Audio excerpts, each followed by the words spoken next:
राधे राधे, जय श्री कृष्णा। मैं सीमा सिंह बड़ों को चरण स्पर्श, छोटों को प्यार और बराबर वालों को तहे दिल से नमस्कार करती हूँ। हमने श्रीमद् देवी भागवत के पहला और दूसरा स्कंद सुना। आज हम श्रीमद् देवी भागवत महापुराण का तीसरा स्कंद शुरू कर रहे हैं। आइए अब हम तीसरा स्कंद का महात्म्य सुनते हैं। इस अध्याय में हम जन्मेजय जी का श्री व्यास जी से प्रधान देवता तथा ब्रह्मांड की उत्पत्ति एवं स्वरूप के संबंध में प्रश्न, ब्रह्मा जी के द्वारा नारद जी के प्रति भगवती आद्या शक्ति के प्रभाव का वर्णन, श्री देवी जी के द्वारा दिए गए विमान पर श्री ब्रह्मा विष्णु महेश विविध लोकों में गमन, वहाँ के विलक्षण दृश्यों को देखते हुए अंत में भगवती के दिव्य दीप में पहुँचने वाला पूरा वर्णन आएगा। आइए अब हम श्रीमद् देवी भागवत के तीसरे स्कंद का यह महात्म्य सुनते हैं। जन्मेजय जी ने पूछा कि हे भगवान, आपने अम्बा यज्ञ नवरात्रा में करने के लिए मेरे को आज्ञा दी। वे कौन सी देवी हैं, कैसे प्रकट हुई, वे किन गुणों से विभूषित हैं, अम्बा यज्ञ कैसे किया जाता है, उसका क्या रूप है, क्या विधान है। हे दयानिधे, आप मुझे विस्तार से बताइए। हे ब्रह्मांड के विषय में जो कुछ कहा गया है, वह जैसा जो है, ये सभी बातें आप जानते हैं। मैंने सुना है ब्रह्मा विष्णु महेश ये तीनों सगुण देवता हैं। सृष्टि पालन संहार के कार्य का उत्तरदायित्व इनके ऊपर है। अब मैं इनके संबंध में विस्तार से सुनना चाहता हूँ। व्यास जी कहते हैं कि हे राजन, तुम्हारी बुद्धि बड़ी विशाल है। अभी तुमने जो पूछा कि ब्रह्मा आदि की उत्पत्ति कैसे हुई, तो यह महान कठिन प्रश्न है। इसमें अनेक प्रश्न उठ जाते हैं। यही प्रश्न पूर्व समय में मैंने नारद जी से किया था। उन्होंने जो उत्तर दिया वह मैं तुम्हें कहता हूँ। एक समय की बात है कि गंगा के तट पर सर्व ज्ञान संपन्न मुनिवर नारद मुनि विराजमान थे। वेद के सर्वोत्कृष्ट ज्ञाता उन मुनि ने मुझे दर्शन दिया। वे बड़े ही शांत स्वरूप थे। उन्हें देखकर मुझे बड़ी प्रसन्नता हुई। मैंने उनके चरणों में नतमस्तक किया। उन्होंने आज्ञा दी। तब समीप में ही एक सुंदर आसन पर बैठ गया। उस समय नारद मुनि गंगा के तट पर एक निर्जन स्थान में बालू पर बैठे हुए थे। कुशल प्रश्न हो जाने के बाद मैंने नारद जी से पूछा कि हे नारद मुनि, आप बुद्धिमान हैं, मुझे ये बताने की कृपा कीजिए कि ब्रह्मांड के प्रधान कर्ता कौन है। यह ब्रह्मांड कहाँ से उत्पन्न हुआ, अथवा इसके रचने वाला कौन है। कर्ता के अभाव में कार्य का होना असंभव है। कुछ लोग भगवान शंकर को जगत का रचयिता कहते हैं, तो कुछ लोग विष्णु जी को कहते हैं, तो कुछ लोग ब्रह्मा जी को कहते हैं। दूसरे कई लोग विष्णु जी की प्रशंसा करते हैं कि वे शक्तिशाली पुरुष हैं, अव्यक्त हैं, अखिल ऐश्वर्य से संपन्न हैं। कुछ लोग ब्रह्मा जी को सृष्टि का प्रधान कारण बताते हैं। उनका कहना है कि ब्रह्मा जी ही सर्ववेता पुरुष हैं। संपूर्ण प्राणियों की प्रगति का श्रेय उन्हीं के ऊपर है। कुछ लोग वरुण, सोम, अग्नि, पवन, यम, कुबेर, गणराज, गणेश को प्रधान देवता मानते हैं। कहते हैं कि गजवदन गणेश जी संपूर्ण कार्य सिद्ध कर देते हैं। कितने ही आचार्य भवानी को संपूर्ण मनोरथ पूर्ण करने वाला बताते हैं। वे आदि माया, महाशक्ति एवं परम पुरुष के साथ रहकर कार्य संपादन करने वाली प्रकृति हैं। ब्रह्मा के साथ उनका अभेद संबंध है। उनका कभी जन्म और मरण नहीं होता। वे अखिल विश्व की अधीश्वरी हैं। सगुण निर्गुण कल्याण में उनका विग्रह है। वैष्णवी, शांभवी, ब्रह्मी, वासवी, वारुणी, वाराही, नारसिंगी तथा अद्भुत महालक्ष्मी नाम से वे जानी जाती हैं। वे मुक्ति चाहने वाले को मुक्ति, फल चाहने वाले को फल देती हैं। उनका स्वरूप सत्व, रज, तम इन तीनों गुणों में है। फल चाहने वाले पुरुष उनका ध्यान करते हैं। कुछ लोग कहते हैं कि यह सारा ब्रह्मांड अनीश्वर है। कभी भी कोई विशिष्ट पुरुष इसकी रचना नहीं करता। यह जगत अचिंत्य है, सदा बना रहता है, कोई इसका अधिष्ठाता नहीं है। स्वाभाविक ढंग से ही यह उत्पन्न हुआ है। प्रकृति पुरुष भी इसके कर्ता नहीं है। उनमें सत्य धर्म की प्रतिष्ठा है, किंतु दुरात्मा दानव उन्हें सदा पीड़ा पहुंचाया करते हैं। मेरे वंशज पांडव बड़े धर्मात्मा थे, उनके द्वारा सदा धर्म का पालन किया गया, फिर भी उन्हें भांति भांति के दुखों का सामना करना पड़ा। हे नारद मुनि, आप शक्तिशाली पुरुष हैं, मेरे मन का संदेह दूर करने की कृपा करें। व्यास जी कहते हैं कि महाभाव कुरुवंशी राजाओं में तुम सर्वश्रेष्ठ राजा हो। तुमने जो बातें पूछी हैं, मैंने मुनि व नारद जी से पूछी थी।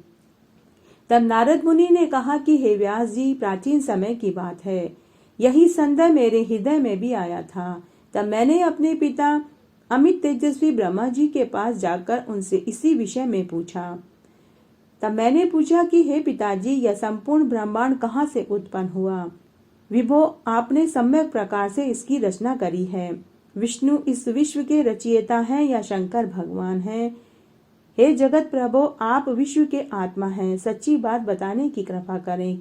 किन देवताओं की पूजा करनी चाहिए? कौन देवता सबसे सर्वश्रेष्ठ और सर्वसमर्थ हैं? हे ब्रह्मा जी, इन सभी प्रश्नों का समाधान करके मेरे हृदय के संदेह को दूर कर दीजिए। ब्रह्मा जी ने नारद मुनि से कहा कि हे बेटा, मैं इस प्रश्न का उत्तर तुम्हें देता हूँ। यह प्रश्न बड़ा ही जटिल है, तुम भगवान विष्णु से इसका समुचित समाधान पा सकते हो। इस संसार में कोई भी रागी पुरुष ऐसा नहीं है जिससे यह रहस्य विदित हो। जो त्यागी, आकांक्षा रहित, ईर्ष्या शून्य है, वही इसके रहस्य को जान सकता है। पूर्व काल में सर्वत्र जल ही जल था। स्थावर जंगम जितने प्राणी हैं, इनमें कोई भी नहीं थे।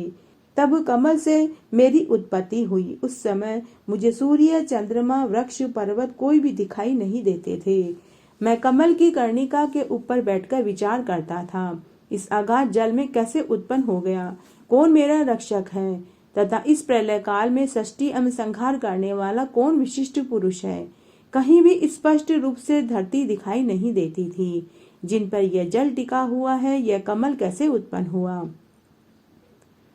रूढ़ एवं यौगिक दोनों अर्थों में कोई इसका कारण होना ही चाहिए। यौगिक अर्थ करने पर इसका मूल कारण पंख होता है, तो अब देखूं कि यह पंख है कहाँ। जहाँ वह मूल कारण पंख होता है, उसके नीचे पृथ्वी अवश्य होगी। ऐसा विचार करके मैं जल में उतरा। 1000 वर्ष तक पृथ्वी का विश्लेषण करता रहा, इस पर भी मुझे उस जल का कहीं छोर दिखाई नहीं दिया। इतने में ही आकाशवाणी हुई, तपस्या करो, तपस्या करो। तब मैंने तपस्या करनी शुरू कर दी। कमल पर बैठे ही 1000 वर्ष तक मैं तपस्या करता रहा। ऐसी आकाशवाणी सुनी कि सृष्टि करो, सृष्टि करो। उसे सुनकर मैं बड़े आश्चर्य में पड़ गया और सोचा कि किसकी सृष्टि करूं अथवा मेरा क्या कर्तव्य है। उसी समय मधु और केटप नाम के 2 भयंकर दानव मेरे सामने आ गए। वे इस महावर्णव में मुझसे युद्ध करने की इच्छा प्रकट करने लगे। मैं डर गया। तब कमल का डंठल पकड़कर मैं जल में उतरा। वहां मुझे एक परम अद्भुत पुरुष के दर्शन हुए। उनका श्री विग्रह मेघ के समान श्याम था। वे पीताम्बर पहने हुए थे, 4 भुजाएं थी, शेषनाग की शैया पर सोए हुए थे। उनके गले में वनमाला सुशोभित हो रही थी। शंख, चक्र, गदा, पद्म धारण किए हुए थे। ऐसे शेषशाही भगवान विष्णु का मुझे दर्शन हुआ। वे योग निद्रा के वशीभूत होकर सो रहे थे। उनकी सारी चेष्टाएं शांत थी। हे नारद जी, शेषनाग की शैया पर सोए हुए उन प्रभु को देखकर मेरा मन चिंतित हो गया। इतने में भगवती योग निद्रा मुझे याद आई। मैंने उनकी स्तुति करी। तब वे कल्याणमयी भगवती श्री विष्णु के विग्रह से निकलकर अचिंत्य रूप धारण करके आकाश में विराजमान हो गई। दिव्य आभूषण उनकी छवि बढ़ा रहे थे। जब योग निद्रा भगवान विष्णु के शरीर से अलग हो गई तो आकाश में विराजने लगी। तब तुरंत ही श्री हरि उठ बैठे और उन्होंने मधु और केटप के साथ 5000 वर्ष तक युद्ध किया। तब वे दैत्य मारे गए। पहले देवी के कटाक्ष से मधु केटप मोहित हुए। उसके बाद भगवान विष्णु ने गोद में लेटाकर उन्हें वहीं प्राणों से रहित कर दिया। तब वहां मैं और भगवान विष्णु 2 ही थे। वहीं रुद्र भी प्रकट हो गए। हम तीनों को भगवती आद्या शक्ति के दर्शन हुए। उन्हें देखकर हम मन मुग्ध हो गए। हमने उनकी स्तुति करी। देवी ने कहा कि ब्रह्मा, विष्णु, महेश, तुम भली भांति सावधान होकर अपने अपने कार्य में लग जाओ। सृष्टि, स्थिति, संहार ये कार्य तुम्हारे हैं। इन महान पराक्रमी दैत्यों का निधन हो जाने पर अब तुम अपना स्थान बनाकर शांतिपूर्वक निवास करो। तुम अब अपने सामर्थ्य से 4 प्रकार की प्रजा उत्पन्न करो। ब्रह्मा जी कहते हैं कि भगवती आद्या शक्ति की यह वाणी बड़ी ही मधुर, सुंदर और सुखप्रद महसूस हो रही थी। हमने जब उनकी वाणी सुनी तो हम लोगों ने उनसे कहा कि हे माता, हम किस प्रकार से प्रजा का सृजन करें। विस्तृत भूमि का अभाव है, सभी जगह जल ही जल है। पंचभूत गुण और तन्मात्र इंद्रियां चाहिए, परंतु उनका भी अभाव है। हमारी बात सुनकर उस कल्याण स्वरूपिणी भगवती के मुखमंडल पर मुस्कान आ गई। इतने में एक सुंदर विमान आकाश से उतरा। तब उन देवी ने हमें आज्ञा दी कि हे देवताओं, निर्भीक होकर इच्छा पूर्वक इस विमान में प्रवेश कर जाओ। ब्रह्मा, विष्णु, रुद्र, आज मैं तुम्हें एक अद्भुत दृश्य दिखलाती हूँ। हमने भगवती की बात सुनकर उसे शिरोधार्य किया और रत्न जड़ित विमान में चढ़कर हम लोग आराम से बैठ गए। वह विमान मोतियों की मालाओं से सुशोभित था।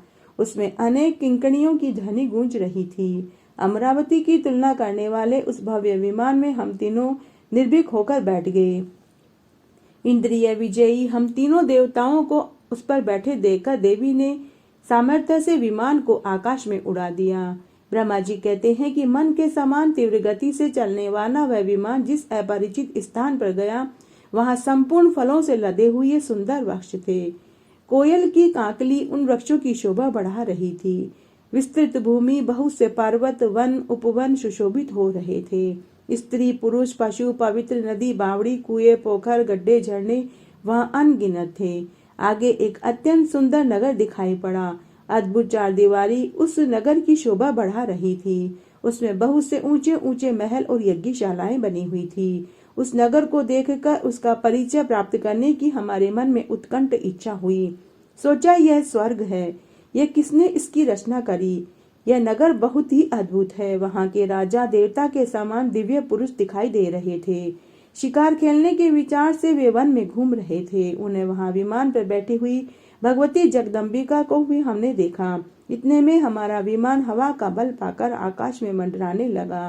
क्षण भर बाद ही वह एक दूसरे सुंदर प्रवेश में पहुंचा। वहां हमने देखा अनुपम नंदन वन था। पारिजात के सघन छाया वाले नीचे सुरभि गाय बैठी हुई थी। पास में ही ऐरावत हाथी था। सैकड़ों अप्सराएं, यक्ष, गंधर्व, किन्नर पारिजात के उपवन गाते हुए विहार कर रहे थे। देखा तो वहीं पर इंद्र भी थे। उनके समीप उनकी प्राण प्रिया शची भी थी। उस स्वर्ग के दृश्य को देखकर हम आश्चर्यचकित रह गए। जल के स्वामी वरुण, कुबेर, यमराज, सूर्य, अग्नि देवता भी वहां विराजमान थे। उन्हें देखकर हमारे आश्चर्य की सीमा नहीं रही। वह नगर भली भांति सजाया हुआ था। वहां के राजा इंद्र थे। वे शांत चित्त होकर अपने आसन पर बैठे हुए थे। हम लोग विमान पर बैठे बैठे यह कौतुक देख रहे थे। इतने में हमारा विमान तेजी से आगे चल पड़ा। वह दिव्य धाम ब्रह्मलोक में जा पहुंचा। संपूर्ण देवता उस नगर के सामने मस्तक झुकाने लगे। वहां एक दूसरे ब्रह्मा विराजमान थे। उन्हें देखकर भगवान शंकर और विष्णु को और भी आश्चर्य हुआ। सभा लगी हुई थी। संपूर्ण वेद अपने अपने अंगों सहित रूप धारण करके उसमें बैठे हुए थे। समुद्र, नदियां, पर्वत, पनंगों, उरंगों का समाज एकत्रित था। भगवान शंकर और विष्णु ने पूछा कि हे चतुरानन, यह अविनाशी ब्रह्मा कौन है? मैंने उत्तर दिया कि मुझे खुद भी मालूम नहीं है। सृष्टि के अधिष्ठाता ये कौन है? हे भगवान, मैं कौन हूँ, फिर ये कौन है? इस उलझन में मेरा मन चक्कर काटने लगा। इतने में मन के समान तीव्रगामी वह विमान तुरंत वहां से भी आगे चल पड़ा। कैलाश के सुरम्य शिखर पर जा पहुंचा। वहां बहुत से यज्ञ विद्यमान थे। मंदार का एक सुंदर उपवन था जिसमें सुग्गे और कोयल कलरव कर रहे थे। वीणा और पखावज आदि वाद्यों की सुखदायी ध्वनि गूंज रही थी। वहां विमान के पहुंचते ही एक भव्य भवन से त्रिनेत्रधारी भगवान शंकर निकले। वे नंदी वृषभ पर बैठे हुए थे। उनके 5 मुख थे और 10 भुजाएं थी। मस्तक पर चंद्रमा सुशोभित हो रहा था। बागंबर पहने हुए थे। गजचर्म की चादर ओढ़ रखी थी। महाबली गणेश और स्वामी कार्तिकेय अगल बगल में उनकी रक्षा का कार्य कर रहे थे। भगवान शंकर के साथ मार्ग में चलते समय उनके दोनों पुत्र गणेश और कार्तिकेय अनुपम शोभा बढ़ा रहे थे। नंदी प्रभृति जितने प्रधान गण रक्षक थे वे सभी शंकर के आगे पीछे जयघोष की ध्वनि करके चल रहे थे। नारद उस समय भगवान शंकर और उनके अन्य गणों को देखकर हमें बहुत आश्चर्य हुआ। क्षण भर के बाद वह विमान फिर से शिखर के ओर आगे बढ़ गया और वह बैकुंठ लोक में पहुंचा, जहां भगवती लक्ष्मी का विलास भवन था। हे बेटा नारद, वहां मैंने जो संपत्ति देखी उसका वर्णन करना मेरे लिए असंभव है। उस उत्तम पुरी को देखकर विष्णु का मन आश्चर्य के समुद्र में गोते खाने लगा। वहां कमल लोचन श्री हरि विराजमान थे। अलसी के फूल के समान उनके श्री विग्रह की कांति थी। वे पीतांबर पहने हुए थे, 4 भुजाएं थी, पक्षीराज गरुड़ पर विराजमान थे। दिव्य आभूषणों से उनकी शोभा बढ़ रही थी। प्राण प्रिय लक्ष्मी जी चवर डुला रही थी। सनातन श्री हरि की झांकी पाकर हम सभी भौचक्के रह गए और एक दूसरे को देखने लगे। इतने में ही पवन से बातें करता हुआ वह विमान आगे उड़ गया। आगे अमृत के समान मीठे जल वाला समुद्र मिला। उसका जल बड़ा ही मधुर था और जोर जोर से तरंगे उठ रही थी। बहुत से जलचर जंतु वहां निवास कर रहे थे। वहीं एक मनोहर द्वीप था। मंदार और पारिजारिक के वस्त्र शोभा बढ़ा रहे थे। वहां हमें भूमि दिखाई दी, जहां तरह तरह के चित्रों से उसे सजाया गया था। मोती की मालाएं लटक रही थी। अनेक प्रकार के हार उसकी शोभा बढ़ा रहे थे। अशोक, बकुल, कुर्बक, केतकी, चंपा, चमेली अनेक वृक्ष थे। कोयल मधुर स्वर में कू कू कर रही थी। सर्वत्र दिव्य गंधों का छिड़काव हुआ था। भौरे गुंजायमान कर रहे थे, सभी शोभा बढ़ा रहे थे। उस द्वीप में एक मंगलमय मनोहर पलंग बिछा हुआ था। उस पलंग में सुंदर रत्न जड़े हुए थे। भांति भांति के रत्नों से उनकी विचित्र शोभा हो रही थी। हम लोग विमान में बैठे दूर से देख रहे थे। उस पलंग पर अनेक बिस्तर बिछे हुए थे। इंद्रधनुष के समान वह चमक रहा था। उस पलंग पर एक दिव्य रमणी बैठी हुई थी, जिसके गले में लाल रंग के फूलों की माला थी। लाल वस्त्रों से श्री विग्रह सुशोभित हो रहा था। लाल चंदन लगाए हुए लाल लाल नेत्र थे। वे ऐसी प्रभापूर्ण देवी थी मानो करोड़ों बिजलियां चमक रही हो। अत्यंत सुंदर मुख था। करोड़ों लक्ष्मियों में से भी सबसे अधिक वह सुंदर थी। सूर्य की प्रतिभा के समान वह चमक रही थी। दिव्य पाश, अंकुश, अभय और वर मुद्रा से उन भगवती भुवनेश्वरी के हाथ सुशोभित हो रहे थे। अद्भुत कीमती आभूषण पहने हुए थी। ऐसी सुंदरी स्त्री को मैंने आज से पहले कभी नहीं देखा। पास में अनेक साधन बैठकर हीन इस मंत्र का जाप कर रही थी। सबके हृदय में वास करने वाली वे अखिल जगत की अधिष्ठात्री देवी थी। नाम जप में संलग्न रहने वाली बहुत सी सखियां उनकी स्तुति कर रही थी। भुवनेश्वरी, माहेश्वरी आदि नामों को हृदयंगम करने वाली देवकन्याएं चारों ओर बैठी हुई थी। 6 कोनों वाला उत्तम यंत्र बज रहा था। उसी पर भगवती भुवनेश्वरी विराजमान थी। उन्हें देखकर हम सबको बड़ा आश्चर्य हुआ। कुछ समय तक हम वहीं ठहरे रहे और आपस में कहने लगे कि यह सुंदरी कौन है और इसका क्या नाम है। हम इसके विषय में बिल्कुल अनभिज्ञ हैं। इसके हजारों नेत्र, हजारों हाथ, हजारों मुख हैं। दूर से देखने पर यह कितनी सुंदर प्रतीत हो रही है, जैसे कोई अप्सरा हो, गंधर्व हो या फिर कोई देव कन्या हो। हे नारद, इस प्रकार संदेहग्रस्त होकर हम लोग वहीं रुके रहे। तब भगवान विष्णु ने उन चारों हासिनी भगवती को देखकर विवेकपूर्ण निश्चय कर लिया कि वे भगवती जगदम्बिका है। तब उन्होंने कहा कि यह भगवती हम सभी की आदि कारण है। महाविद्या, महावाया इनके नाम हैं। ये पूर्ण प्रकृति है, कभी इनका नाश नहीं होता। मंद बुद्धि इन्हें जान नहीं सकते। योग द्वारा इनका साक्षात्कार होता है। गंभीर आशय वाली यह देवी परब्रह्म की इच्छा है। विश्वेश्वरी, वेदगर्भा शिवा ये कहलाती है। इनके विशाल नेत्र हैं। ये सबकी जननी हैं। संपूर्ण जीवों की आकृतियों को ये अपने विग्रह में छिपा लेती हैं। ब्रह्मा एवं शंकर ये सर्व बीजमयी देवी विराज रही हैं। इनकी करोड़ों विभूतियां अगल बगल में विराजमान हैं। उन विभूतियों का शरीर दिव्य अलंकारों एवं दिव्य गंधों से सुशोभित है। हे ब्रह्मा शंकर, देखो ये सभी सहचरियां भगवती की सेवा कर रही है। उन्हीं को कल्याण स्वरूपिणी भगवती भुवनेश्वरी के दर्शन मिलते हैं, जो पवित्र और पुण्य आत्मा वाले होते हैं। रागी जन इनका दर्शन नहीं कर सकते। ब्रह्मांड की रचना करके परम पुरुष को ये दिखाया करते हैं। परम पुरुष दृष्टा है। यह चराचर जगत दृश्य है और उन परम पुरुष की ये आदि शक्ति महामाया सबकी अधिष्ठात्री देवी है। यही वे दिव्यांगना है जिनके प्रलययान में मुझे दर्शन हुए थे। उस समय मैं बालक रूप में था। मुझे पालने में ये झुला रही थी। वटवृक्ष के पत्र पर एक सुदृढ़ शैया बिछी हुई थी। उस पर लेटकर मैं पैर के अंगूठे को अपने कमल जैसे मुख में लेकर चूम रहा था तथा बालकोचित अनेक चेष्टाएं कर रहा था। मेरे सभी अंग अत्यंत कोमल थे। मैं बालक बनकर सोया हुआ था और यह देवी गा गा कर मुझे झूला झुला रही थी। ये वही देवी है, इसमें कोई संदेह नहीं है। इन्हें देखकर मुझे पहले की बात याद आ गई है। ये हम सब की जननी है। इनके विषय में मेरी जितनी जानकारी है तथा मैं जो कुछ अनुभव कर चुका हूँ वह मैं तुमसे कहता हूँ। इस तरह आज मैंने आपको तीसरे स्कंद का पहला अध्याय सुनाया। मेरे साथ बने रहने के लिए आपका धन्यवाद। आगे के अध्याय के लिए भी आप इसी तरह मेरे साथ बने रहें। धन्यवाद।